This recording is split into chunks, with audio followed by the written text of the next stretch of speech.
Parish President's remarks and report. President Jewell. Thank you, Chairwoman. I'll let Anthony get the report opened here real quick. Okay, thank you. First, I'd like to just talk about St. Charles Parish Day at the Capitol. That was last Wednesday, May the 17th, on the Ilario patio.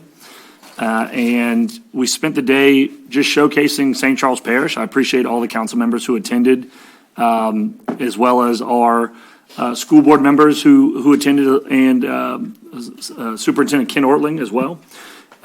We additionally had a lot of our local industry partners who were there as well, and we just showcased, great food from St. Charles Parish, our history. I think Ms. Moller from the Historical Society who was there as well. And this just is an opportunity for us to remind our legislators the importance and the value that St. Charles Parish plays, not only in the region, but through the entire state. And special thanks to the folks who sponsored Shell, Norco, Dow, St. Charles, the Dow St. Charles Parish operations folks, Valero, OxyChem, IMTT, Bungie, and Phillips 66. And thank you to Greg Miller and Gary Smith for coming out as well. I had some meetings earlier in the morning, and we had some very productive meetings talking about capital outlay and whatnot. So as the session nears an end and those members start voting on those appropriations in HB2, we want them to just keep that taste of Gonzo's barbecue in their mouth and hopefully remember St. Charles Parish. Also, special thanks to our staff who worked really hard to get it planned and set up and taken down right before the rain happened. So we'll go to the next slide. Gassen Street. We have some pipelining that is beginning on Gassen Street. So the area was identified with the smoke testing that took place earlier this year and later last year. It's going to help limit the groundwater infiltration. This project is coming to a close. Remember, we did focus on the old Luling watershed as it is one of the oldest and was in the most need of some attention. So we look forward to continuing this process in our other watersheds. We'll be starting in the older watersheds and working our way to the newer ones. The good thing about our newer watersheds, I guess you should say sewer watersheds, is that they don't use terracotta pipe anymore. They use PVC, and that tends to leak less. So kudos to the folks at BLD who are doing this. They're moving pretty quickly, and we haven't really had any complaints from our residents. Over on the Kellog T-Wall, that project is progressing well as well. All three sections for the concrete base slab are completed. The rebar steel for the two outer vertical wall sections have been erected, along with the erection of the support forms. Weather permitting, the two outer wall sections will be poured tomorrow morning. So we're excited to hear about that. We're excited to see this project moving forward, and looking forward to cutting the ribbon on another levee infrastructure project in St. Charles Parish. All right, our Fish Dat Rodeo was the largest to date. This was our third annual Fish Dat Rodeo. We had 125 participants at the Bonnet-Carré Spillway on Saturday, and this again made us our largest tournament to date.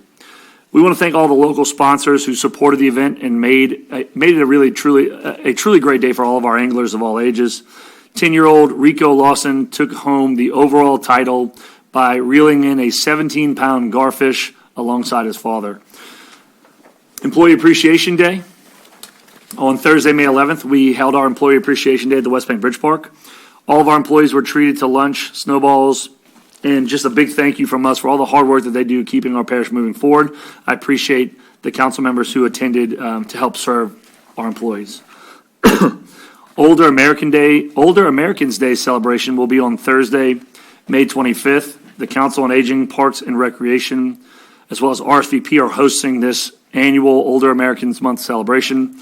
The event will take place from 9:30 a.m. to 2 p.m. at the Edward A. Dufresne Community Center, and Elvis will be in the building. So Elvis will be performing.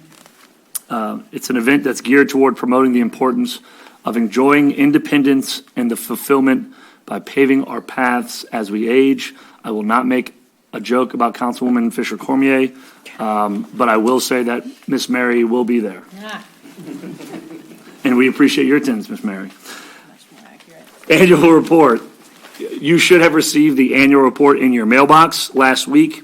If you have not, we do have extra annual reports in the lobby. And if you would like additional annual reports to hand out to any meetings that you all attend, please see myself or Samantha DeCastro, because we have a little stockpile of additionals that we'll be using for different events. Let's see, the publication includes department accomplishments, as well as a section dedicated to the response in Kelowna, the Kelowna and Munster tornadoes.